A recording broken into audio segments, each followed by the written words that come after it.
Did you know that from 1912 to 1938, China borrowed massive amounts of money from private bondholders across the world? The bonds paid for huge building projects like railroads, ports, and highways that paved the way for China to one day become a modern nation. The debt from the bonds was serviced by the Republic of China until 1938, when China ceased making payments as a result of the Second Sino-Japanese War, and in 1949, the Chinese Communist Party refused to acknowledge the debts entirely. Because these bonds were denominated in gold, the value of the bonds today is astronomical, exceeding $1 trillion as a result of compounding interest over so many years. The obligation China has to repay this debt is a hot-button issue in China's relations with other countries, even getting the attention of former President Donald Trump.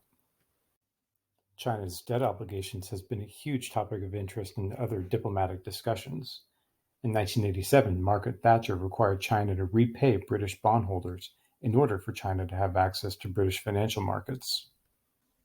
Today, China refuses to pay other bondholders what remains owed to them, despite the widely recognized rule of state succession, which requires a new government to repay the debts of previous governments. So technically, China is in a state of selective default. Now, what do you think? Should China be required to repay its debts? Let me know in the comments.